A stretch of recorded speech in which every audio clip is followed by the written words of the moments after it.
Pour ce nouvel épisode de Parlons éthique, nous avons reçu Geneviève Desgagnés, titulaire d'un DESS en éthique appliquée de l'Université Laval et d'une maîtrise en éthique de l'UQAR. Actuellement conseillère en éthique pour le CHU de Québec Université Laval, elle est régulièrement appelée à faire des consultations éthiques auprès de divers intervenants. Nous l'avons reçue pour l'entendre sur les intérêts de recherche qui ont guidé la rédaction de son mémoire de maîtrise, à savoir la médicalisation des naissances et les violences obstétricales. En plus des recherches philosophiques et historiques qu'elle a menées sur ces sujets, Geneviève nous a partagé des réflexions qu'elle a pu former au cours de son implication comme formatrice et accompagnante à la naissance, ou doula. Nous avons discuté avec elle de nos idées préconçues sur la naissance, des choix dont sont parfois privées celles qui accouchent dans le système hospitalier, des causes et des formes des violences obstétricales, ou encore des avantages des naissances qui se déroulent en impliquant un minimum d'intervention médicale possible. Au cours de cet entretien, nous avons utilisé le terme femme pour désigner toutes les personnes qui portent un enfant et y donnent naissance. On souhaite cependant mentionner en introduction que les grossesses et les naissances, et donc forcément les enjeux éthiques ou les violences qui surgissent pendant ces événements, impliquent bien souvent des couples et peuvent être vécus également par des hommes trans ou des personnes non-binaires. Cette entrevue nous aura permis de réfléchir à la complexité du soin, à l'importance qu'il soit effectué en s'intéressant à toutes les dimensions de la personne qui en est l'objet. Et si vous avez écouté notre podcast sur les enjeux éthiques de la nutrition, vous y verrez peut-être certains échos entre nos réflexions. On espère dans tous les cas que vous aurez autant d'intérêt à écouter cette émission qu'on en a eu à la réaliser. Bonne écoute!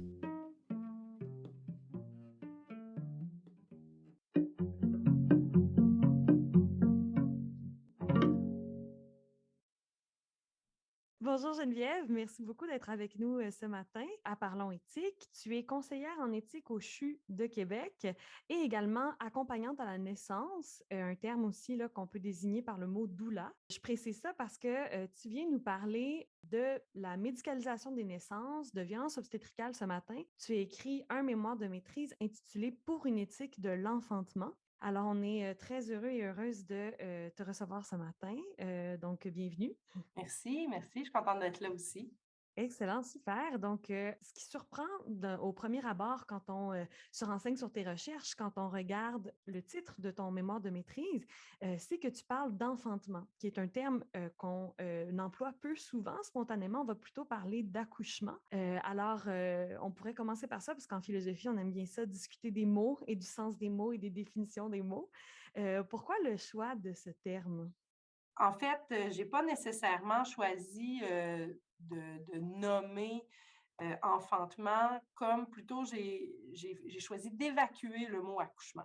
La raison est relativement simple, c'est que, dans le mot accouchement, il y a le mot coucher et puis à une certaine époque, là, si on revient en arrière, accoucher, là, c'était d'être malade, finalement. C'est de se coucher, de se reposer, puis de guérir de notre maladie. Et puis, tranquillement, là, ça a évolué pour devenir donner naissance. Alors, Mhm. moi, c'est ces mots-là que j'ai voulu employer, hein. Enfantement, donner naissance, mise au monde, un peu des mots parallèles qui m'apparaissent beaucoup plus réels. C'est vrai, c'est plutôt ça que j'ai envie de nommer. Pour faire l'histoire un petit peu plus spécifique là, aux termes, aux différents termes qui existent. Bon, mais premièrement, comme je vous disais, accoucher, c'est à quelque part d'être couché. Alors, ça implique en disant que la femme doit se coucher pour donner naissance, alors que ce n'est pas la meilleure position au final pour laisser passer le bébé. Et puis, il y a plein d'autres termes comme ça là, dans l'histoire qui nous ont marqués, qui nous ont un peu induits vers des valeurs, vers des spécificités de l'acte de donner naissance. Comme par exemple, prenons obstétrique. Ben, obstétrique, ça vient à la base du mot obstacle. Comme si la naissance, automatiquement, le bébé qui passe dans le canal vaginal et toute cette histoire-là, là, c'est un obstacle. Alors qu'en fait, c'est quelque chose de purement naturel qui devrait se faire de façon beaucoup plus fluide et puis avec beaucoup de laisser-aller. Alors, c'était important pour moi de faire cette sélection-là des mots pour amener mon sujet, puis rendre la naissance et puis tout ce qui l'entoure plus, disons, humanisé. D'ailleurs, ça, c'est un autre terme, hein. Quand on parle, nous, d'humanisation des naissances, je pense qu'en général, voire la totalité des gens vont dire: «Ah oui, l'humanisation des naissances, c'est de redonner à la femme son droit de donner naissance dans sa vulnérabilité, dans sa force, dans ses choix. Alors qu'à l'époque, puis là, quand je dis à l'époque, là, on est au 17e, 16e siècle, humaniser la naissance, c'était l'inverse. C'était de rendre humain une naissance, puis dans leur tête à eux, rendre humain une naissance, c'était, par exemple, d'être entouré de gens, d'hommes et de femmes professionnels à la chose, allumer les lumières, être présent, regarder. Alors, on voit que ça a beaucoup évolué. Mmh. Un autre terme, qui, surprend un peu quand encore une fois, je reste sur le titre de ton mémoire parce qu'il y a juste dans ton titre, il y a déjà plein de choses à déplier, c'est le terme médicalisation. Puis revenir sur ce terme-là, ça va nous permettre de t'inviter à continuer à expliquer justement l'esprit de ton mémoire qui est d'expliquer que notre vision de la naissance a changé. Je dis que le terme médicalisation me surprise parce que, bien, comme on a le réflexe d'appeler une naissance un accouchement, dans la tête de beaucoup de gens aujourd'hui, c'est normal qu'une naissance se passe à l'hôpital. Puis, ce que tu as souligné, le tout début de ta réponse à ma première question, c'était de pointer qu'il y a quelque chose d'un peu pas normal à penser que la naissance, c'est un événement comme une maladie. Alors que spontanément, on associe justement la naissance à quelque chose qui doit être suivi par un médecin, qui doit se passer dans un milieu hospitalier. Donc, bref, pour faire une vraie question, qu'est-ce qu'on entend par médicalisation? C'est quoi le phénomène derrière ça? Puis, qu'est-ce qu'on devrait questionner dans justement cette idée-là préconçue qu'une naissance, c'est forcément un événement qui doit être suivi médicalement? On parle de médicalisation des naissances par le fait, on s'imagine que la médicalisation des naissances, en fait, c'est le fait de rentrer à l'hôpital pour donner naissance, puis d'être dans ce milieu-là. Mais il faut remonter un petit peu plus loin. Il y a eu cette époque où les femmes n'avaient pas tous accès à l'hôpital en soi. OK? Soit qu'elles habitaient loin, soit qu'elles n'avaient pas d'argent, etc. Et puis là, tranquillement, s'est installée, même dans les maisons, hein, cette croyance-là qui était souvent reliée à la religion, que d'être accompagné par un professionnel. Tu sais, puis à cette époque-là, le professionnel, ça pouvait être le curé, là. D'être accompagné par un professionnel de la religion, un être divin, qui allait pouvoir nous aider à donner naissance, c'était très bien vu. Alors là, les femmes s'abandonnaient un peu à cette nouvelle perspective-là et rapidement, on a cru que c'était la façon de faire. Il était souvent dit même, ah ben si le chirurgien n'était pas venu chez moi, mon bébé serait mort, je serais morte, etc. Alors que des fois, ben, c'est peut-être un peu lui qui a causé le problème là, initial, qui a donné cette impression-là qu'il était obligatoire et qu'il était nécessaire. Il y a vraiment eu une croyance qui s'est instaurée, qui s'est installée très tranquillement, de croire que le déroulement d'un enfantement pouvait assurément nous amener dans une zone problématique, que c'était imprévisible, qu'il fallait le contrôler. Ce qui nous amène aujourd'hui à, tu sais, on a des pourcentages autour de 80, 85, 90 de femmes qui pensent que la seule voie de donner naissance, c'est à l'hôpital avec un professionnel. Bon, aujourd'hui, qui a évolué. Si on revient dans le temps, on appelait ces professionnels-là parfois les chirurgiens barbiers. Alors, c'est pas compliqué. C'est quelqu'un qui est habitué de soit à faire des soins aux personnes ou même des fois être le boucher du village et connaître l'anatomie et de pouvoir aider la femme parce que là, il a déjà vu des naissances d'animaux, etc. Fait que, tu sais, on est avec les moyens du bord, là, plus qu'un peu, mais c'est par là que ça a commencé, l'évolution vers ce qu'on appelle la médicalisation des naissances. Aujourd'hui, on sent que c'est devenu indissociable, la médicalisation, l'apport d'un médecin et la femme qui donne naissance. Mais si on y pense réellement, la femme est très bien capable de donner naissance par elle-même. Tu sais, c'est un petit peu bizarre de croire que, on est obligé d'avoir un tiers pour que la femme puisse donner naissance. En fait, elle devient enceinte, tout ça se fait tout seul, ça évolue tout seul, le bébé grandit, grossit, arrive à maturité et là, tout d'un coup, on aurait besoin de quelqu'un pour donner naissance. C'est quand même assez particulier de croire à ça. Mais je le comprends, là, c'est une longue évolution, puis tout ça a été ancré un peu dans notre subconscient. Puis c'est vrai aussi de se rappeler qu'il y avait beaucoup de morts maternelles à une certaine époque. Mais là, c'est là que c'est important de comprendre que les morts maternelles et les morts de bébés, de jeunes bébés, c'était pas nécessairement relié au fait que ces femmes-là n'étaient pas accompagnées pour donner naissance. Ça a souvent été d'autres enjeux, comme par exemple la nutrition. Les femmes étaient mal nourries parfois. Puis tout ça, ça se passe pas dans les 5 dernières années avant de donner naissance, hein. Des fois, c'est de la malnutrition en jeune âge. Fait que les femmes qui étaient sous-nourries, là, mal nourries, entre 5, 6, 7 ans jusqu'à l'âge de la maturité sexuelle. Et là, ils restent avec certaines lacunes nutritionnelles dans leur corps, etc. Et là, après ça, ben là, ils vont donner naissance à des enfants, mais ils n'ont pas la force de le faire. Leur corps ne leur permet pas ça parce qu'ils ont eu des carences alimentaires en jeune âge. Alors souvent, les décès maternels, puis ça, c'est peu connu, les décès maternels n'arrivaient pas lors de la naissance du bébé. Parfois, c'était un petit peu après, où là, la femme, elle ne remontait pas, là. Elle ne remontait pas, elle devait allaiter son enfant, elle devait s'occuper des autres, ça, etc. Puis là, bon. Alors, tu sais, d'associer directement les morts maternelles et les morts fœtales ou encore de jeunes bébés au fait que les femmes n'étaient pas accompagnées par des professionnels, c'est erroné. Mais bon, on a quand même construit nos croyances là-dessus, ce qui nous amène aujourd'hui à croire, comme je le disais précédemment, qu'on doit être accompagné par des professionnels médicaux qui soignent d'autres pathologies. Et là, d'associer directement la naissance à la pathologie. C'est malheureux parce que les femmes vont vivre leur grossesse de différentes façons, bien entendu. Il y en a qui vont simplement s'abandonner puis dire ben, quand ça sera le temps de donner naissance, je vais aller voir mon médecin puis je vais lui dire allez-y, donnez-moi naissance. Donnez naissance à mon enfant plutôt. Ce qui est un peu particulier, n'est-ce pas? Mais il y a ça, il y a de ça. Mais il y en a d'autres qui, tout le long de leur grossesse, vont se dire oh non, non, non, ça va arriver, qu'est-ce que je vais faire? Je ne serai jamais capable. Ta, ta, ta, ta. Et là ça devient très angoissant, très anxiogène. Et puis là, je les comprends très bien de sentir le besoin d'être accompagnés par le corps médical.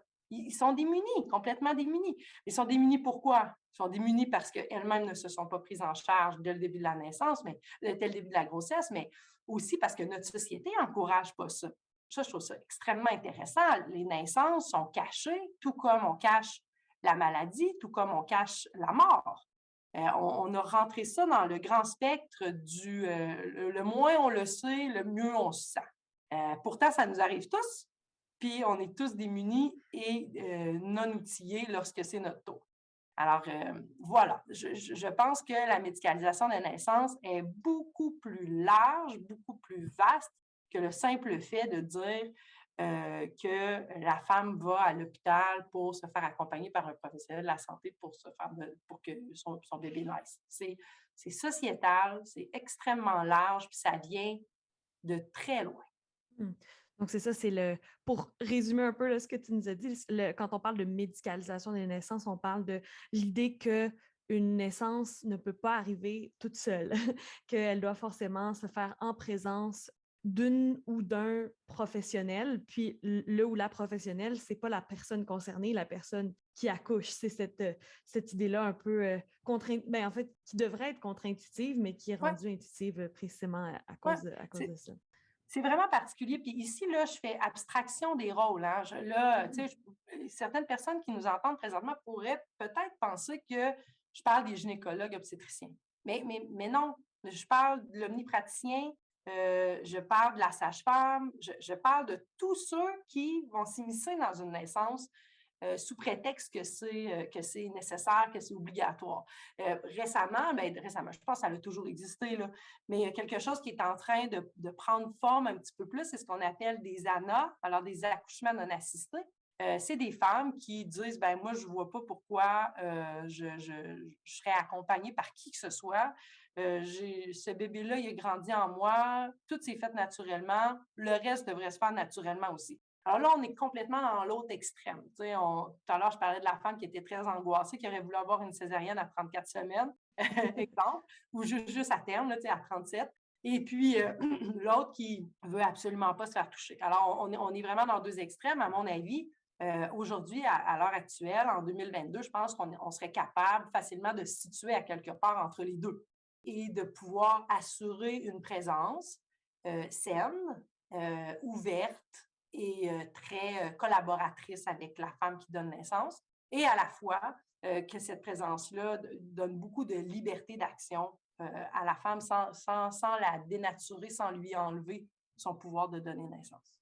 Quand on parlait d'omnipraticiens, de sages-femmes, bon, et cetera, toutes ces personnes-là, à l'accouchement de ma conjointe, ce que j'avais vu, ce qui était surprenant, c'était pas un, c'était pas deux, c'était pas trois, c'était pas quatre, c'était pas cinq personnes, là, c'était 5, 6, 7, 8. Là. Il y a toujours un étudiant aussi médecin qui vient voir. Ça, c'est toujours, ça semble être une constante.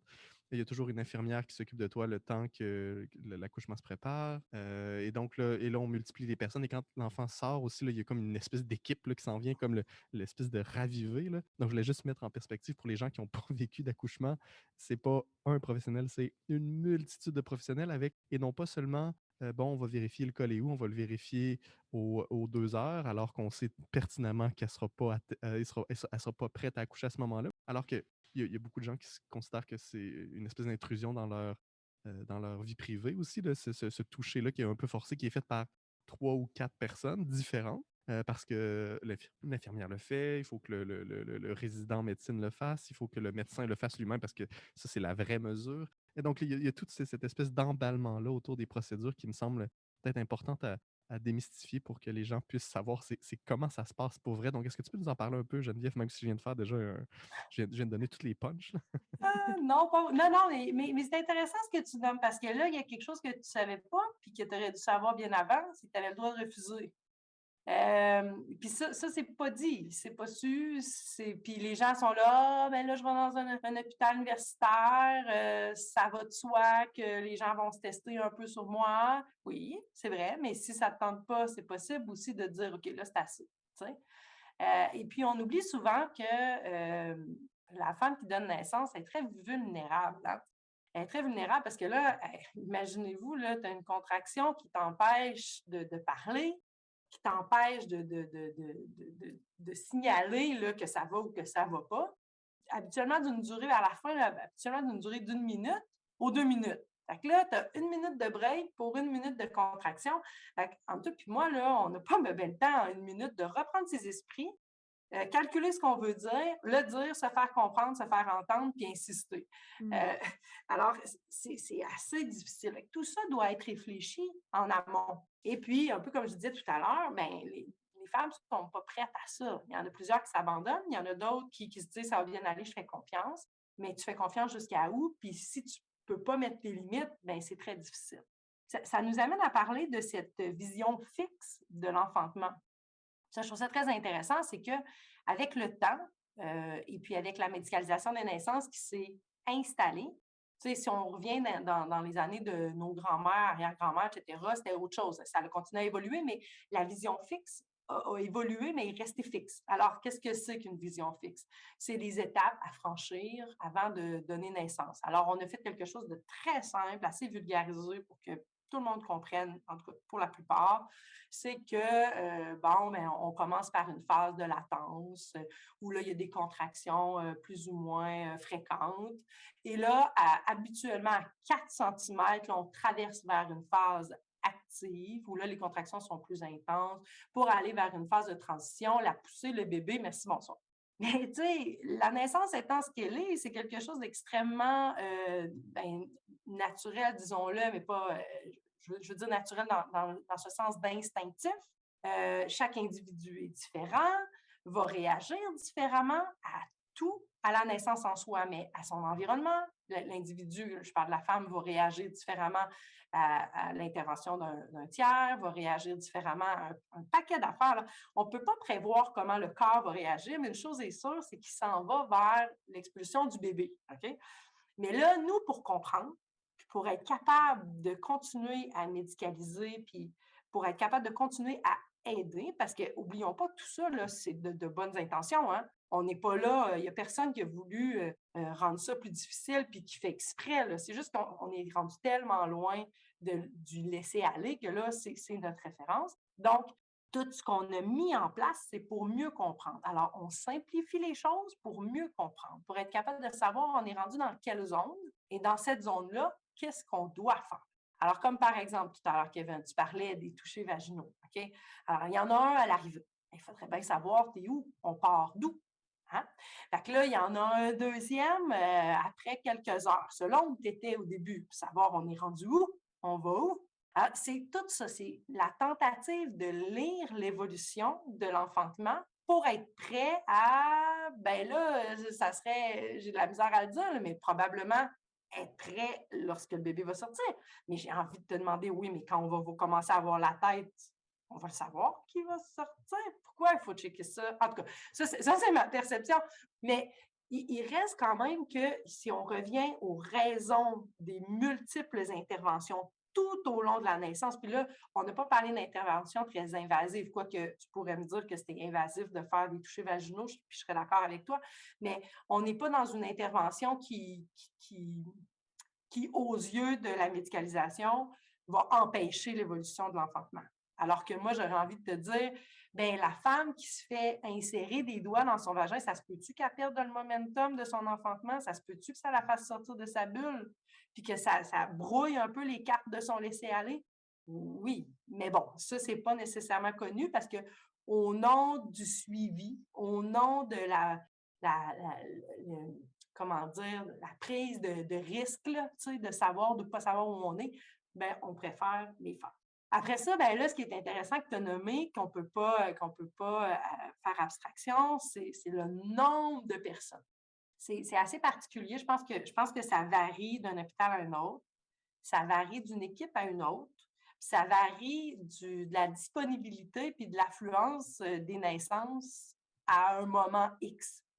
Mais il reste que cette vision fixe-là du processus qui va prendre place est assez prédéterminée. J'aimerais ça revenir avec nos phases de tout à l'heure. Si je parlais de la phase de latence, la phase de travail actif, etc.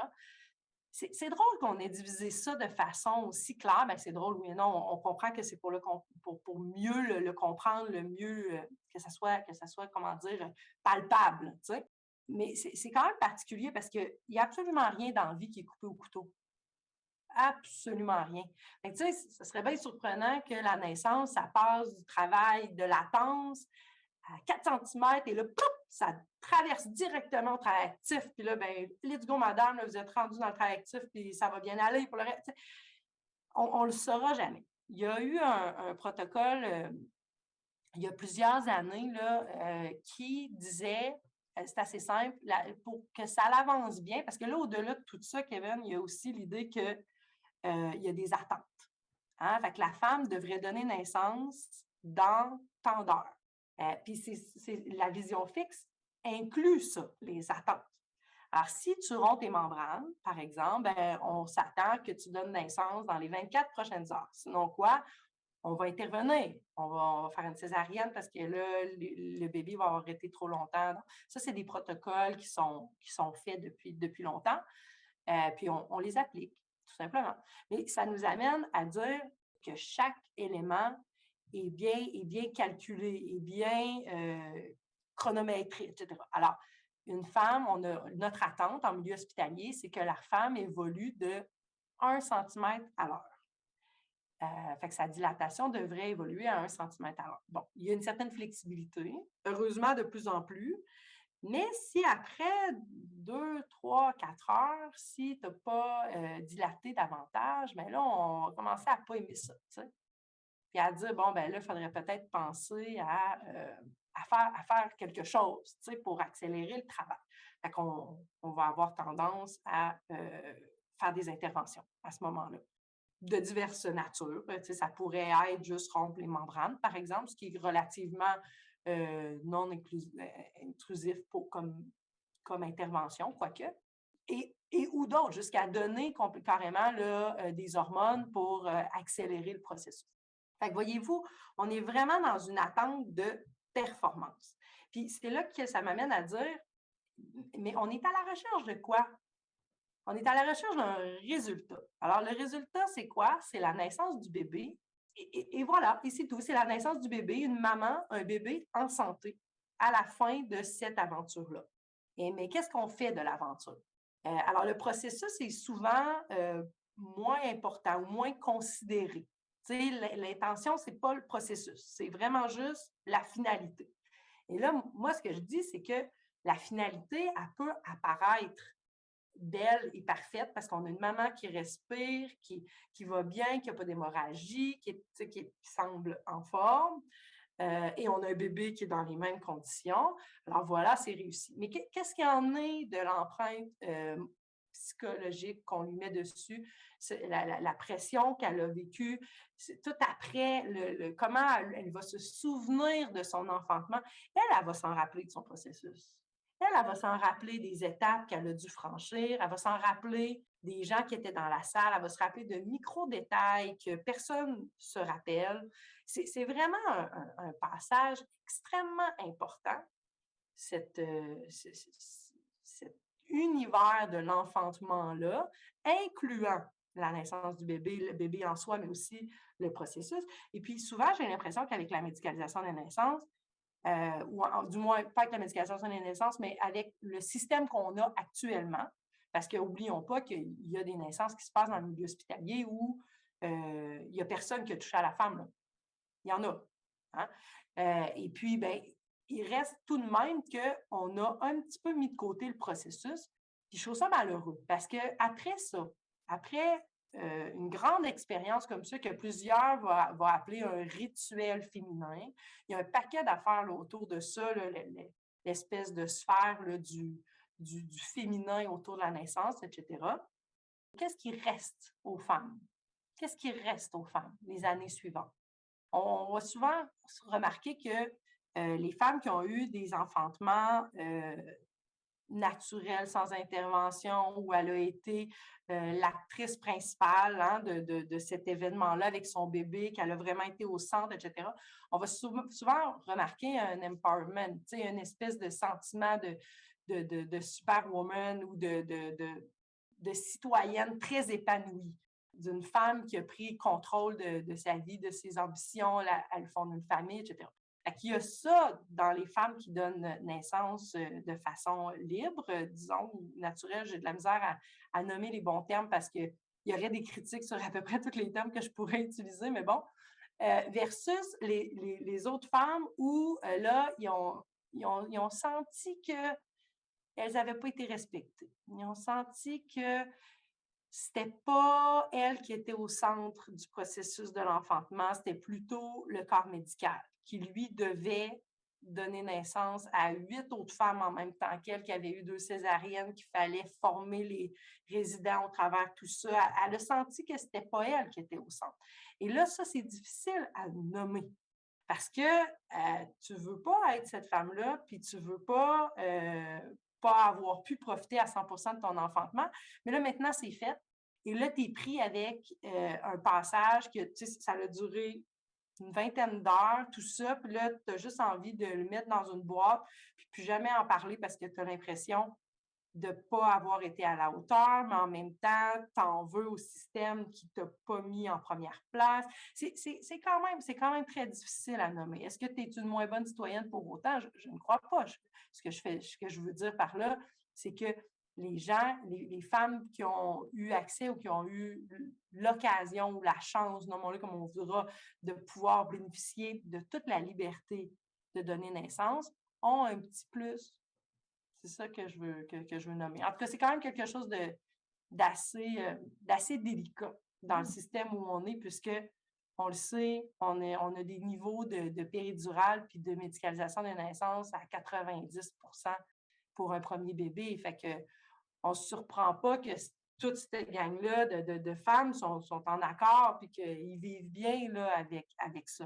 Mais comment elles auraient pu maximiser leur expérience si elles avaient, dans leur enfance, par exemple, assisté à des naissances elles-mêmes, si elles avaient été impliquées dans la naissance de leur sœur, de leur tante, de leur cousine, comment on serait si on était plus en symbiose, disons, avec la vie, tu Mmh. sais, avec donner la vie. Mmh. Assurément qu'on ferait les choses différemment. Mmh. Je me permets une petite question comme un résumé puis une question de clarification en même temps, là. C'est juste pour que ce soit bien clair pour nos auditeurs et auditrices. Ce que tu nous soulignes ici, c'est pas qu'il n'y a jamais aucun problème médical dans les naissances. Je pense pas que c'est ça sur ton discours, mais c'est qu'on est tellement préoccupé par les problèmes physiologiques qui pourraient éventuellement survenir pour la mère ou son enfant, qu'on oublie les problèmes psychologiques, émotionnels qu'on cause quand on force un individu qui est en train de passer au travers d'un processus qui implique des douleurs, qui est un peu effrayant parce qu'on n'a jamais vécu ça, on ne nous a jamais montré ça. Donc, un individu qui passe au travers d'un processus qui va être aussi très important parce que ça va marquer sa vie familiale puis sa mémoire pour toujours. On oublie les problèmes psychologiques et émotionnels qui naissent quand on force cet individu-là à respecter des normes, puis qu'on lui met énormément de pression, puis qu'on ne l'écoute pas, puis qu'on procède à des procédures qui peuvent la rendre très inconfortable. Oui, puis ça, c'est potentiellement, hein, on s'entend, là, c'est pas assuré, mais oui, c'est potentiellement. Mais ça m'amène à parler de deux éléments. Le premier élément, c'est la mécanisation des naissances, hein. C'est de considérer la femme comme une machine. Alors, c'est quoi? C'est un corps dans lequel il y a l'utérus, hein, qui est une forme de matrice. Là-dedans va grandir un fœtus, etc. Et ça sort, et voilà, merci, bonsoir. Fait que c'est de limiter à la mécanique. Mm. C'est pas vrai que tous les professionnels se limitent à la mécanique, là, mais dans la médicalisation des naissances, il y a beaucoup ça, cette idée de comprendre la mécanique. Puis c'est pour ça aussi qu'on l'a divisé de façon si carré. Tu sais, il y a cette étape-là, cette étape-là, cette étape-là, puis c'est comme ça que ça fonctionne, puis c'est très mécanique. Alors, oui, effectivement, on exclut un peu l'aspect sentimental, émotionnel, psychologique. On le met un petit peu de côté parce qu'on a cette perception qui nous vient d'il y a plusieurs années, plusieurs centaines d'années, que c'est pas important puis que ça ne joue pas sur le processus. Le processus part, puis il se fait tout seul, peu importe à quoi tu penses. Parce que c'est complètement faux. On sait très bien qu'une femme qui va être dans un endroit sombre, chaud, où elle se sent en confiance, qu'elle n'a pas peur qu'arrive une catastrophe ou quoi que ce soit, on sait très bien que les naissances dans ces contextes-là se passent beaucoup plus fluidement, puis il y a moins il y a moins de problématiques. L'autre affaire, pour revenir à ce que tu disais, c'est la gestion du risque, hein. Fait qu'on est vraiment dans une perception du risque qui est à venir, tu sais. Il y a tant de chances que telle chose se produise. Donc, en amont, nous allons faire ci, ça. C'est toujours une gestion de risque. Alors, une femme qui va, tout à l'heure, je vous parlais d'une évolution constante de dilatation. Nos attentes sont qu'une femme évolue de 1 centimètre à l'heure, plus ou moins. Fait que si ça ne se passe pas, là, qu'est-ce qu'on se dit? Ah, bien, il y a un risque que, là, ben, je ne commencerai pas à rentrer là-dedans, mais probablement qu'un médecin serait là, il nous dirait, ben, le risque, c'est qu'elle ne dilate plus, le risque, c'est que le col s'est inflammé ou que ça finisse le bébé naîtra pas. Alors, il faut faire quelque chose, tu sais. Si les os sont rompus, c'est pire parce que là, on a des chances d'avoir une infection au fœtus, etc. Fait qu'on est vraiment toujours dans une gestion du risque. Mais ça, c'est très collé à la médecine actuelle. On fait ça aussi dans les différentes pathologies, hein, les cancers, nommez-les, là. On fait de la gestion de risque. À quelque part, je pense que c'est normal puisque ce sont des pathologies, hein, Mhm. c'est des maladies. Mhm. Mais l'enfantement, ça n'en est pas une. Alors pourquoi on est allé coller la même pensée, hein, pour évoluer, pour produire des protocoles dans deux sphères complètement différentes, soit la pathologie, les pathologies et l'enfantement. Et c'est ça, ça reste une question que je garde, puisque c'est évolutif, hein, ça s'est installé, puis on en est là. Maintenant, il faut un petit peu tenter de dissocier l'enfantement de la pathologie. Mhm. Tu mentionnais tout à l'heure que justement, on n'a pas on n'a pas de souvenirs de ça. En fait, on n'a pas de tradition familiale, on n'a pas Exact. d'initiation à la naissance, puis on n'a pas de savoir autour de ça spontané. Il faut forcément passer par un savoir formaté par l'université, notamment, là, Ouais, ouais. voilà.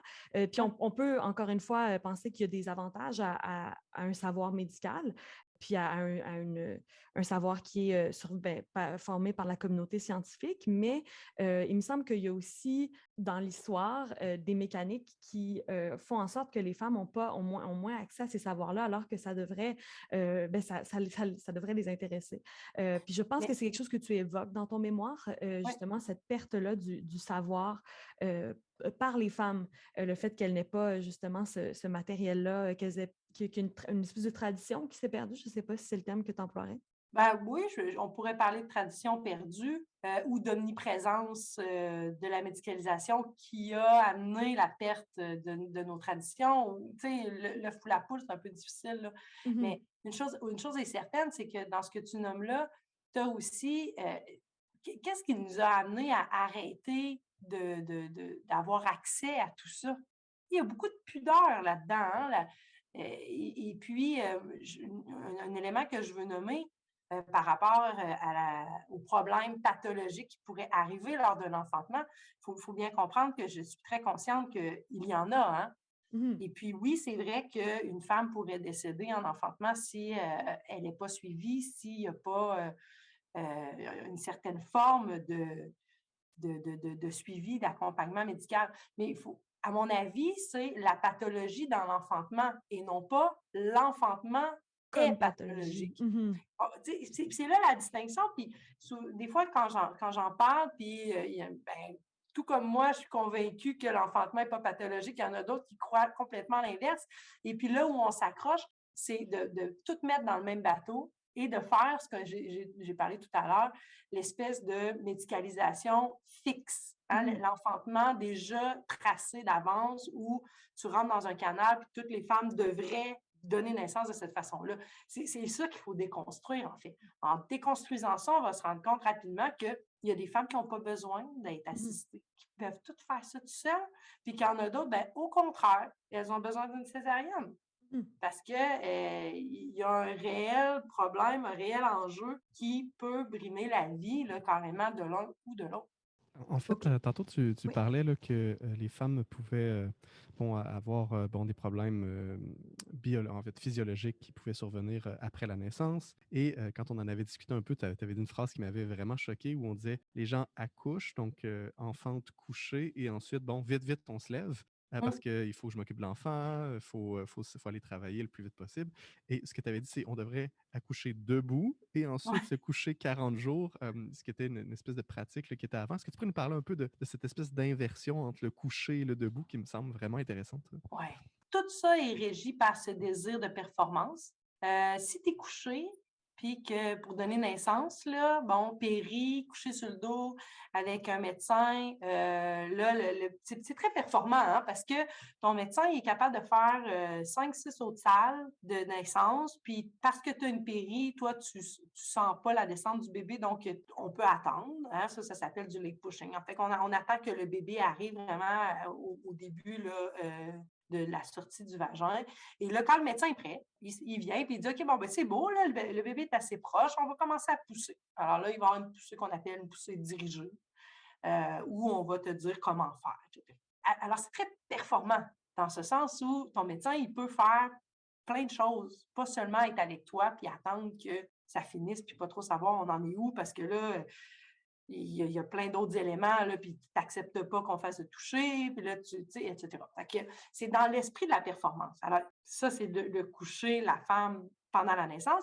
Puis là, après ça, ben, on se lève parce que là, il faut être une maman en forme, une maman avec son bébé, une maman souriante, une maman qui allaite et qui va aussi faire l'épicerie et puis qui s'occupe des deux autres enfants puis qui reçoit des gens à souper. Mais c'est quoi cette affaire-là?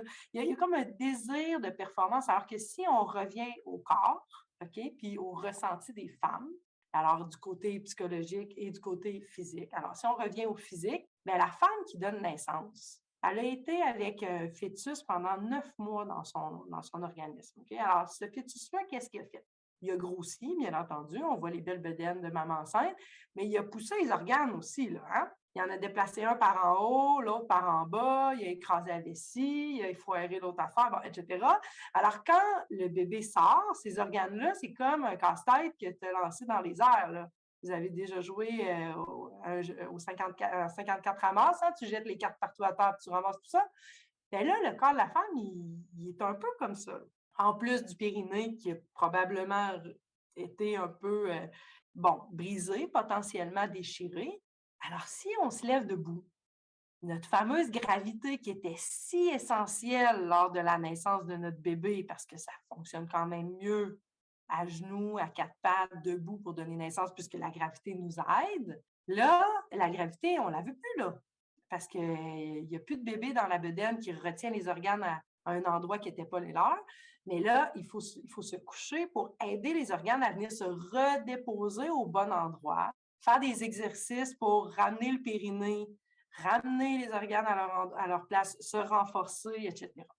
C'est super important de prendre ce qu'on appelle la quarantaine. À l'époque, nos grands-mères, nos arrière-grands-mères, c'était 40 jours couchés, tu fais rien, mais là, c'était pas mieux, ils pognaient des plaies de lit.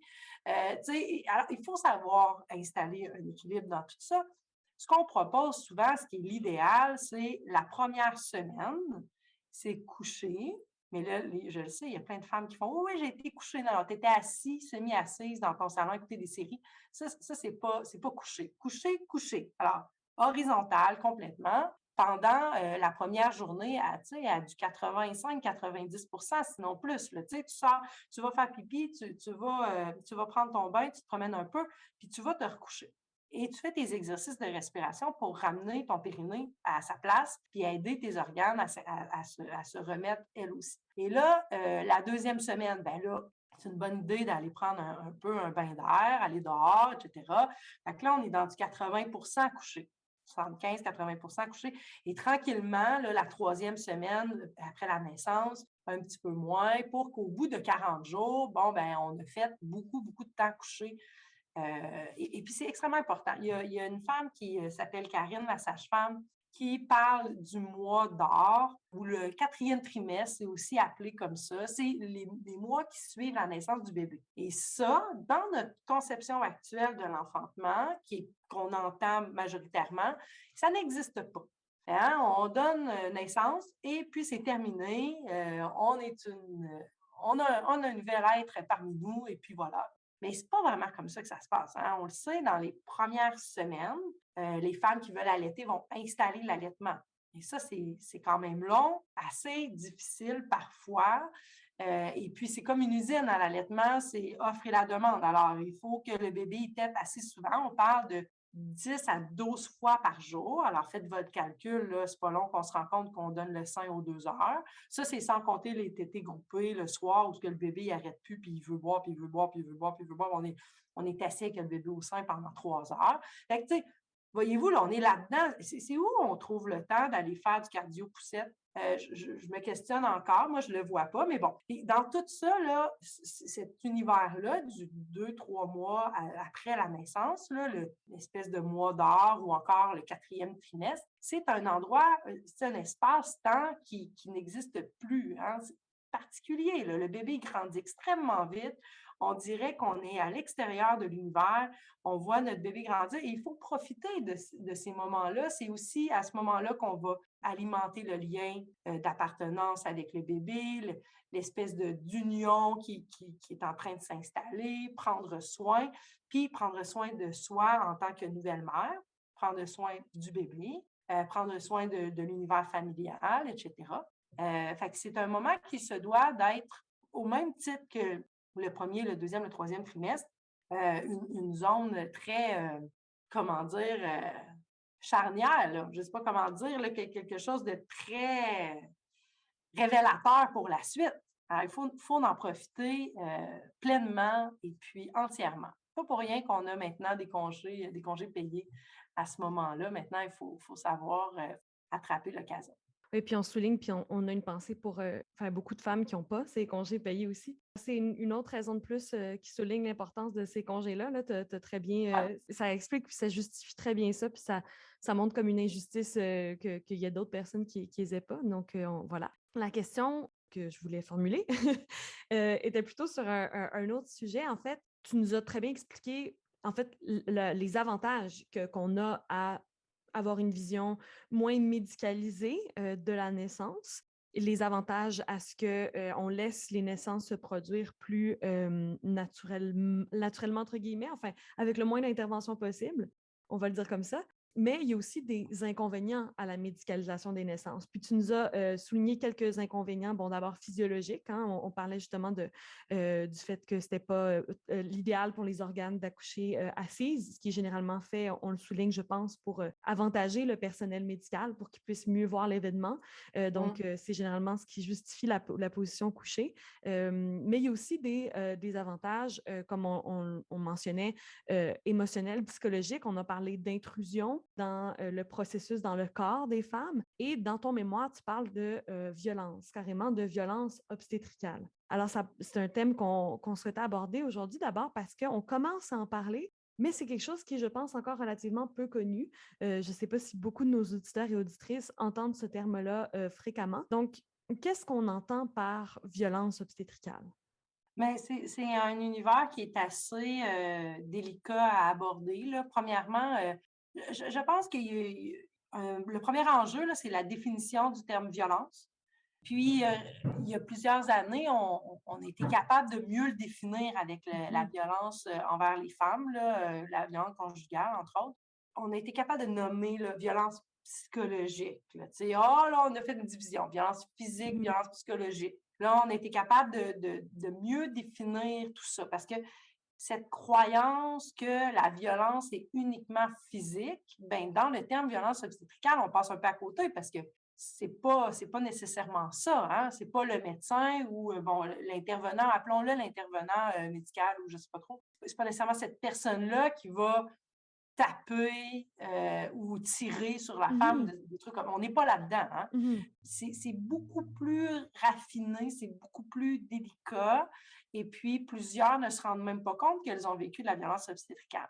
C'est pour ça que dans mon mémoire, je commence par la définition de la violence dans son sens large.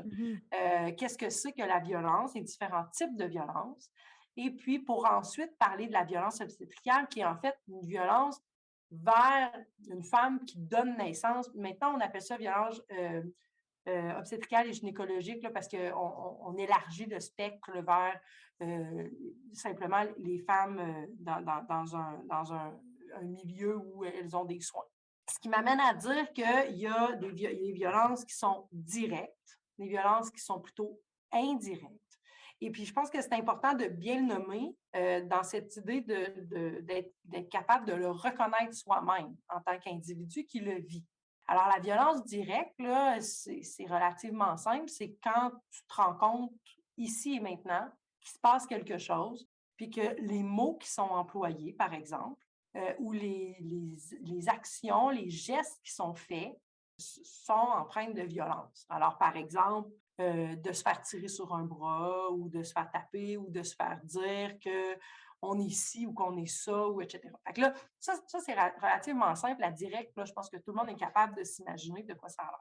La violence obstétricale indirecte, c'est souvent beaucoup plus raffiné, comme je vous le disais, puis c'est souvent à l'insu de la femme, puis je dirais même pire, des fois c'est à l'insu du personnel médical aussi.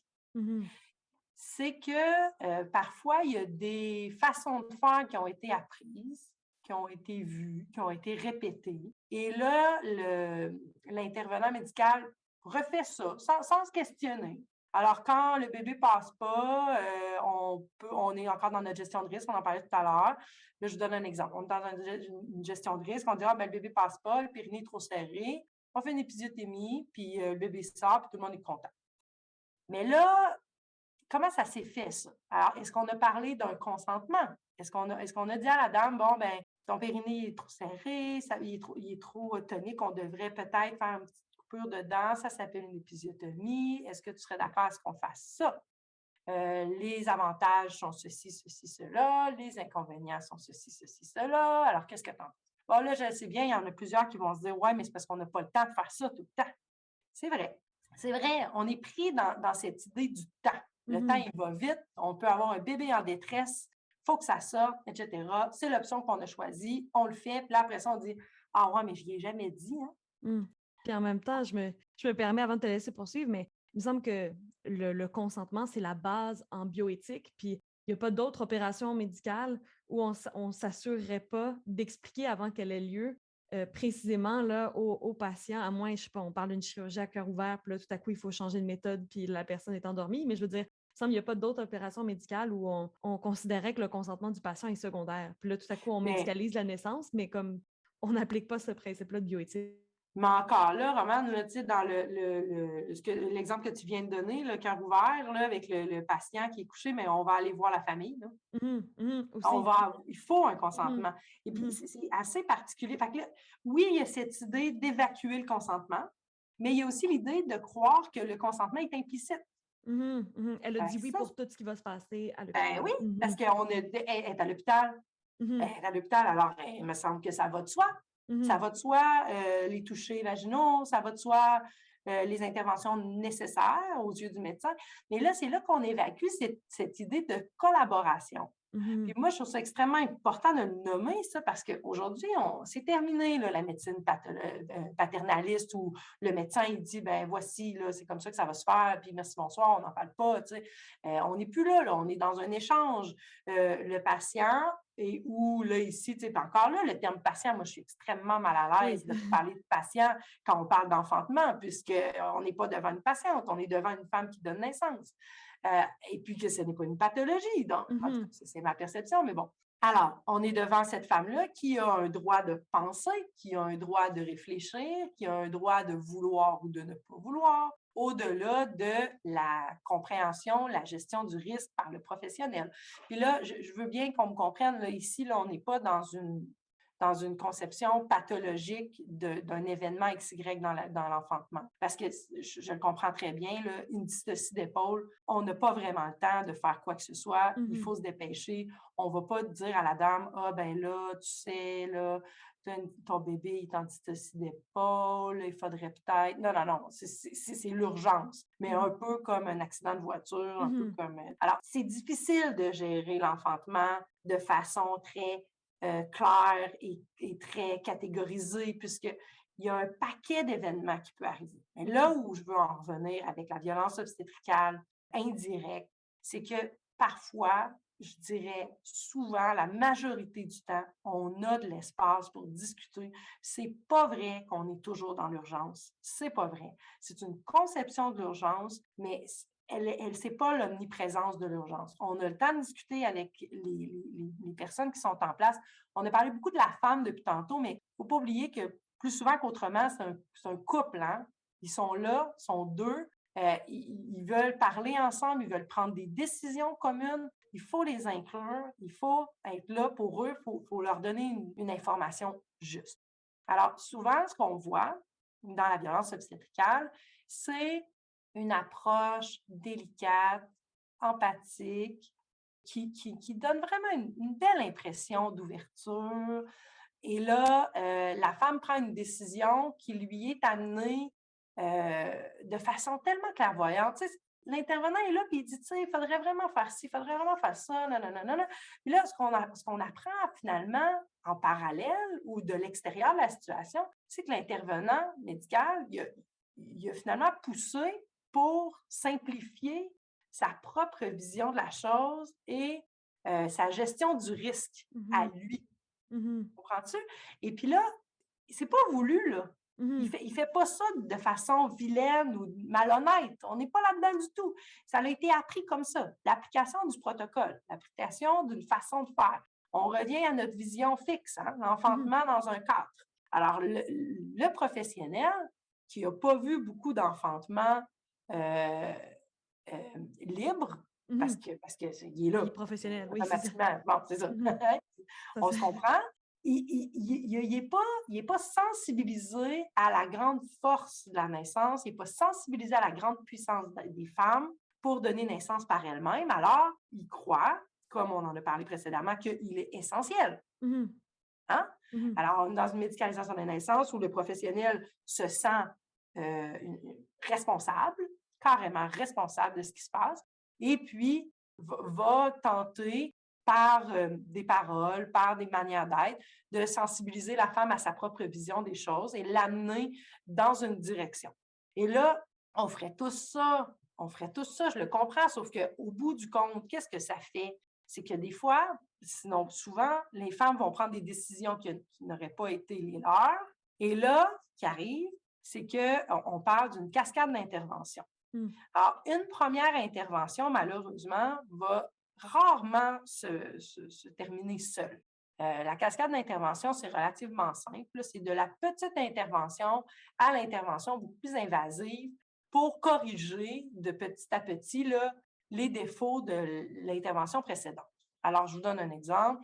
Une femme qui a un stripping parce qu'elle est écœurée de ne pas donner naissance. Fait que là, elle se dit, je vais prendre un stripping, ça va partir l'enfantement. Mais là, le stripping, c'est quand même très, très mécanique. Souvent, ce que ça fait, c'est que ça fait des contractions, mais qui ne sont pas réelles. C'est pas la tête du bébé qui va pousser sur le col, mais c'est plutôt le fait d'avoir mis ses doigts à l'intérieur du col, d'avoir décollé la membrane des os, ça crée des inconforts. Fait que là, ça part des contractions. Et là, la femme, elle vit avec ses contractions pendant une journée. Et là, le soir de ça, là, il n'y a rien qui s'est installé encore, mais là, il est fatigué. Là. Toute la journée, là, elle a eu des inconforts, etc., etc. C'est que là, finalement, elle ne travaille pas. Hein, là, il s'installe des vraies contractions. Donc là, on va dire, yeah, le stripping a marché. Super, mais là, elle est fatiguée. Donc là, elle arrive à l'hôpital. Là, ils disent, ouais, mais là, tes contractions. C'est un exemple. Hein, là, tes contractions ne sont pas assez fortes. Il faudrait peut-être. Bon, OK. Fait que là, on pourrait donner. Ouais, non, regarde, on pourrait rompre tes membranes. Là, on rompt les membranes. Mais là, les membranes, n'oublions pas, c'est comme un petit coussin entre la tête du bébé et le col. Fait que ça adoucit les contractions. Là, on rompt les membranes pour accélérer le processus. Là, les contractions sont plus intenses, mais là, elle était bien trop fatiguée. Là, je ne suis plus capable, faites quelque chose. Je veux la péri. Là, elle va prendre la péridurale. Et là, la péridurale, ben, ça fait ce que ça fait. La maman est fatiguée sans bon sens. Elle s'est couchée sur le côté. Elle a dormi 3 heures. Et puis, malheureusement, elle fait partie de ceux que, finalement, ça ne réagit pas super bien. Les hormones ne réagissent pas super bien, etc. Elle n'évolue plus. Elle est rendue à 5 cm. Le bébé ne sort pas. Là, on fait quoi? Là, on laisse passer du temps, on augmente l'ocytocine, on augmente. On espère que ça va permettre au col de dilater, etc. Puis malheureusement, ça ne le fait pas, puis elle passe en césarienne. Ou encore, ça le fait, puis là, c'est le fun, tout, mais elle n'a pas la force de pousser son bébé parce que X, Y, ou je ne sais pas trop. Puis là, une ventouse ou une forceps. Fait que, voyez-vous, je ne dis pas que c'est ça dans tous les cas. Je vais juste nommer que la cascade d'intervention, c'est ça. C'est une première intervention qui nous en amène une deuxième pour corriger, qui nous en amène une troisième pour corriger, qui nous en amène une quatrième pour corriger.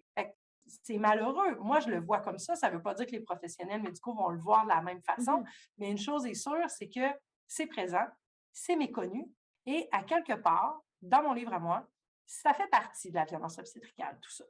C'est de ne pas le nommer, de ne pas nommer les risques. Après ça, est-ce qu'on va avoir de l'écoute de la part des femmes, des familles, des couples qui prennent les décisions? N'oublions pas qu'il y en a plusieurs qui s'en remettent au corps médical comme étant la solution parfaite et la vérité. Là, il y a un rôle à jouer dans les deux sens. Il y a un rôle à jouer pour les femmes, pour les familles, pour les couples, puis il y a un rôle à jouer par les professionnels aussi, d'adapter leur approche, d'adapter l'écoute, d'être plus ouvert au fait que si tu es enceinte, tu es l'actrice principale. C'est toi qui vas devoir donner naissance. Il n'y a personne qui va pouvoir le faire à ta place. Oui, on va t'aider. Oui, on peut faire beaucoup pour t'aider. On peut même découper ta bedaine pour aller sortir ton bébé, une césarienne. On s'entend. On peut en faire beaucoup. Mais les femmes doivent se conscientiser au fait qu'elles sont maîtres et que c'est elles qu'elles doivent prendre une forme de leadership dans la naissance de leur enfant. Donc, si on comprend bien, là, la définition que tu nous donnes de la violence obstétricale, c'est pas seulement ou moins le fait que les professionnels infligent une forme de douleur ou prononcent des insultes. Évidemment, c'est condamnable puis c'est une violence directe, mais c'est aussi le fait de ne pas donner les choix aux femmes. Parce que quand tu décris la cascade d'intervention, en fait, c'est qu'on donne peut-être un choix au début de la cascade d'intervention, mais au final, au cours du processus, la mère, la personne qui accouche, va se trouver dans une situation où elle ne pourra plus dire non parce que on est rendu là, puis les risques ont augmenté, puis c'est ça. Donc, c'est ça, c'est de pas donner le choix. Puis tu mentionnais que, encore une fois, c'est pas une volonté de faire du mal de la part des soignants et des soignantes, pas Ben du tout, non, mais que ben c'est non. une question d'éducation puis de conception partagée. Est-ce que Mmh. c'est, parce que dans ton mémoire, tu parles de violence obstétricale systémique, est-ce que c'est ça que tu entends par violence obstétricale systémique? C'est le fait que le système a tout un système de formation des soignants, des soignantes, Exact. s'organise en fait pour contribuer, mais pas dans le but mais s'organise d'une façon qui contribue à enlever le choix aux femmes quand elles accouchent. Ben, je le dirais pas exactement comme ça parce que je pense que c'est pas la volonté de, hein? Oui, c'est ça, j'essaie de me reformuler en cours de route, mais Oui, je suis bien d'accord, oui, oui. c'est pas la volonté là, de faire ça, mais on revient à notre idée d'efficacité, hein? Mhm. Tu sais, on peut pas garder une maman pendant 4 jours à l'hôpital qui finit plus de donner naissance. Mais oui, c'est systémique dans ce sens où remontons à il y a des Aux causes, centaines oui. d'années, ça s'est installé. Tu sais, c'est pas quelque chose que les gens aujourd'hui ont décidé de faire, là, le Mhm. protocole de je sais pas trop quoi, là, de dire ben on fait une épisiotomie aux femmes où le périnée est trop tonique. Et fin de l'histoire, c'est eux qui l'ont Mhm. inventé. Non, non, ça date de bien avant. Puis tout ça a évolué puis nous a amené à où on est aujourd'hui. Puis moi, je suis très sensible à ça. Si vous avez l'occasion de lire le fameux mémoire, vous allez vous rendre compte rapidement que crime, on a évolué. On Mhm. est bien plus loin que ce où on était à la fin du 20e, à la fin du 20e siècle. On est plus loin encore que nos grands-mères. On a évolué. Mais après ça, c'est sûr qu'on a envie de donner du gaz un peu puis d'évoluer plus. Oublions pas que dans certains pays, c'est la césarienne pour 90% Mhm. des femmes. Pensons au Brésil, c'est l'omniprésence de la césarienne pour plein de raisons. Est-ce qu'on a envie d'aller là? Là, on est en train de faire l'omniprésence de la péridurale. Il y a très peu de femmes qui donnent naissance sans péridurale. Pourquoi? Est-ce que c'est réellement justifié? Mhm. Donc, on a vu l'ampleur, en fait, du phénomène des violences obstétricales, toutes les façons dont ça peut se manifester. On comprend aussi que ça peut s'accompagner de beaucoup de dommages psychologiques pour les personnes qui les vivent, les femmes, les couples aussi qui donnent naissance. Maintenant, vu qu'on reste un podcast d'éthique et de philosophie, quelles ressources nous offre justement l'éthique, la philosophie pour repenser notre approche à la naissance pour éviter les violences obstétricales? C'est une question très large. Oui, hein? Non, mais c'est super intéressant de se dire qu'il nous reste des options. Tu sais, la réappropriation du corps de la femme, la réappropriation de tout l'univers de l'enfantement ne peut pas se faire toute seule. Tu sais, oui, certains individus vont pouvoir se réapproprier cet univers-là, puis en espérant que ça fasse un petit peu une traînée de poudre, là, puis qu'il y en a quelques-unes qui s'accrochent à ça.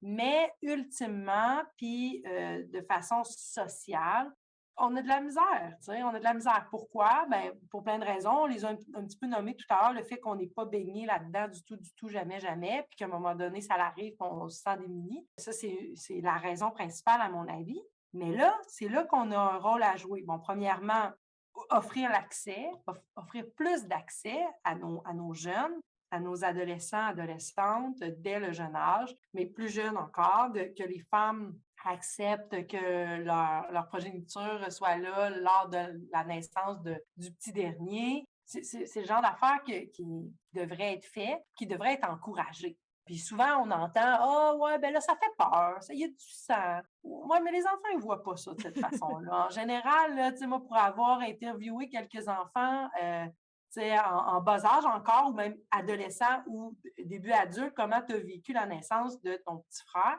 de ta petite sœur, mais ils sentent une grande fierté, une grande responsabilité, une espèce de passage. C'est plutôt beau. Ils ne se rappellent pas vraiment du sang qu'il y avait, ni quoi que ce soit. Ils restent naïfs. Hein? Puis s'il arrive quelque chose de pathologique, justement, on peut avoir quelqu'un qui prend soin des enfants, qui dit OK, ben venez-vous-en, on va se Tout simplement, laisser, bon. Après ça, c'est aussi aux parents, à la femme qui donne naissance, d'être à l'aise avec cette idée-là. Fait que ça, c'est le premier aspect qui m'apparaît extrêmement initiatique, là. Tu sais, c'est la première affaire qu'il faut faire là, avant quoi que ce soit. Là. Bon. Maintenant, dans notre façon d'agir en tant que professionnel, à mon avis, la première éthique là, que moi j'ai eu envie d'élaborer là, dans mon mémoire, c'est l'éthique du care, qui fait vraiment référence à le prendre soin de l'autre, dans ce qu'il est, dans sa vulnérabilité, dans ses incapacités probablement à prendre des décisions ou à voir clair dans les situations. Puis malheureusement, tout ce qui est caring, là, ça a été mis en dessous du tapis là, parce que ça n'a pas nécessairement de valeur. Hein? On s'entend aujourd'hui dans notre société qui est capitaliste, avec l'idée de performance, etc. On en a parlé un petit peu précédemment. On ne fait pas de lumière à ça. On ne fait pas de lumière à prendre soin de l'autre puisque il faut que ça avance, puis là, l'autre, s'il ne s'en sort pas, ben il a juste à s'en sortir. Là. Moi, il faut que j'avance. On est un peu là-dedans, alors que ça empêche finalement, à long terme, de progresser tous ensemble. Si les uns prennent soin des autres pour que la personne qui est en état de vulnérabilité puisse revenir à elle et reprendre possession de ses moyens, ben c'est un avantage net là, et valorisant pour une société d'avoir le plus de monde possible qui sont capables d'agir en tant que citoyen. Puis j'ai l'impression que ça, on a mis ça beaucoup de côté. Dans nos soins, actuellement, l'idée, tu sais, puis Kevin en parlait précédemment, tu sais, les médecins, c'est pas les médecins, mais les résidents s'étaient essayés à faire le toucher vaginal, hein, etc. Puis là, l'autre, il regardait, là, lui, il s'essaye, là, finalement, le médecin le fait, alors, finalement, l'infirmière le fait aussi. Là, tout le monde s'est un peu formé, mais il s'est formé à quoi? À faire quelque chose de mécanique. On revient encore à la mécanisation du corps de la femme. Mais là, il faut aller ailleurs. Il y a cet aspect-là, oui, c'est vrai, mais il y a tout l'aspect psychologique, social de la chose. Et puis l'éthique du care, à mon avis, permet d'aller dans cette zone-là, du prendre soin de la femme, pas à la naissance directement, mais en amont aussi. La conscientiser de l'importance qu'elle a d'être une actrice principale, d'avoir un rôle en avant-plan, tout ça, puis de la valoriser, de prendre du temps, d'avoir des intervenants pour faire ça. On n'en a plus aujourd'hui. En fait, ce qui arrive, c'est que tu deviens enceinte, tu cherches un médecin, tu t'en fous un peu, ça va être qui, parce que là, il n'y en a pas, fait que tu vas juste prendre... en trouver. Oui, juste en trouver un. Fait que là, après ça, si tu n'as pas de pathologie, OK, tu es dans la fleur de l'âge, tu es en pleine santé, bébé en pleine santé, tu n'as pas de raison d'être suivi par un gynécologue obstétricien. C'est un spécialiste de la pathologie. Il faut que tu sois suivi soit par un omni ou une sage-femme. Mais là, ça, c'est pas nommé. La distinction des rôles n'est pas nommée. Fait que là, avant de penser à faire de la prévention puis à accompagner les femmes dans leur processus, on est loin, là. On est vraiment dans un manque d'intervenants criants, mais il reste que ce besoin-là, il est là. Un jour ou l'autre, si on veut continuer à humaniser les naissances, on n'aura pas le choix de donner cet espace-là pour pouvoir partager, pour pouvoir briser des croyances, pour pouvoir amoindrir les peurs des femmes. Les femmes ont peur de donner naissance, profondément peur. Pas tous, mais une partie. Alors, l'éthique du care, pour moi, répond à ça. Précédemment, on a parlé aussi de cette idée de collaboration. Hein? Fait que, tu sais, on est dans une éthique professionnelle. Tu sais, le paternaliste au sens propre où le médecin va dire on fait ci, on fait ça, puis ça se termine là, pas besoin de discuter. On n'est plus là. Alors, comment on n'est plus là? Ben, on n'est plus là parce qu'il faut faire un échange, il faut que le médecin prenne le temps d'échanger sur les désirs de l'autre. Là, automatiquement, quand on commence à créer un espace de discussion, de quoi on parle? Hein? Alors, c'est là que pour moi, j'injecte l'éthique de la narration. Il faut savoir, cette femme-là, qu'est-ce qu'elle a vécu. En tant que doula, moi, ça m'est déjà arrivé de parler à une maman qui me racontait qu'elle avait peur de la naissance. Puis là, je sentais qu'il y avait autre chose. Puis là, ben, les semaines se sont passées, on s'est rencontrés plusieurs fois. Puis elle a fini par me dire, moi, quand j'étais petite, je me suis fait violer. Et puis aujourd'hui, j'ai pas le goût que la zone de mes organes reproducteurs, Génitaux. là, toute cette affaire-là, là, tu sais, ma Mhm. vulve, mon vagin, c'est personnel, je veux pas que personne aille là, Mhm. j'ai pas le goût. Puis là, c'est parti là, pendant Mhm. plusieurs minutes. Alors, ce que je trouve intéressant là-dedans, c'est que moi, je lui ai permis de s'ouvrir à ça. Mhm. Mais pourquoi elle n'en a pas parlé à son médecin? Tu sais, moi, je suis là, moi, j'irai pas là. Tu Mhm. sais, fait que je suis le côté psychologique, je suis le côté relationnel de la chose, c'est bien. Mais à mon avis, ça aurait été encore mieux si elle avait pu s'ouvrir à son médecin. Comme ça, son médecin, une fois rendu sur le terrain, il aurait pu dire, elle, là, on y Faut touche pas. pas. Mhm. Fait que là, il a fallu, en cachette, parce Mhm. qu'elle ne voulait pas y en parler, s'arranger pour qu'il ne fasse pas de toucher vaginal, qu'il ne fasse pas ci, qu'il ne fasse pas ça. Fait que c'est très, très, très délicat. C'est des histoires qui parfois sont belles, qui te permettent d'avoir un grand épanouissement de la naissance, puis d'être très, très libre dans tout ça et d'accepter la naissance de ton enfant. D'autres fois, c'est des histoires qui sont plus difficiles à accepter, des traumatismes d'enfance, Mhm. etc., comme l'histoire que je viens de vous donner. Mais l'éthique de la narration permet d'aller là, permet de partager sur le vécu de l'un et le vécu de l'autre. Parce que Mhm. là, il ne faut pas s'imaginer que le médecin, lui, il est blanc comme neige, puis il arrive, et il est toujours prêt Oui. à une nouvelle naissance comme s'il n'avait pas eu de vécu lui-même. Mhm. Mhm. Hein, on s'entend, on est là-dedans aussi. Alors, qu'est-ce qu'on fait avec ces médecins-là qui ne partagent pas? Ben là, j'ai dit médecin, là, je m'excuse, intervenant Professionnel, professionnel, ouais. ouais, OK, Mhm. on Mhm. s'entend.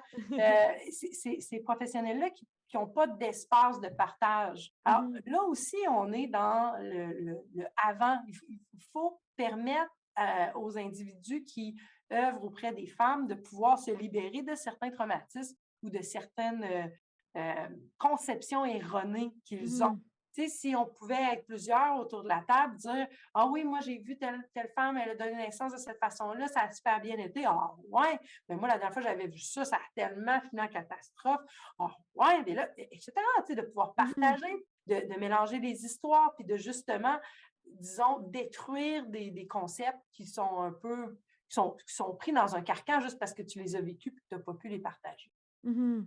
Oui, c'est intéressant dans ce que tu nous partages. On sent que tu es en train de nous dire que c'est pas que les personnes qui accouchent n'ont pas besoin de soins.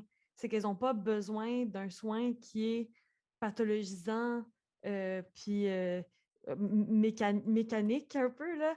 Oui. Donc, puis ça rejoint les discussions qu'on a depuis quelques semaines, justement, sur toute la complexité de c'est quoi le soin. Puis le fait que le soin, c'est pas juste s'occuper que la physiologie, la physionomie fonctionne de façon huilée, mais c'est aussi de prendre le temps d'accompagner une personne dans toute sa complexité avec une personne qui a une histoire qui influence son vécu, puis de justement prendre soin de ce vécu-là qui vient avec des émotions, avec c'est ça, des traumatismes psychologiques.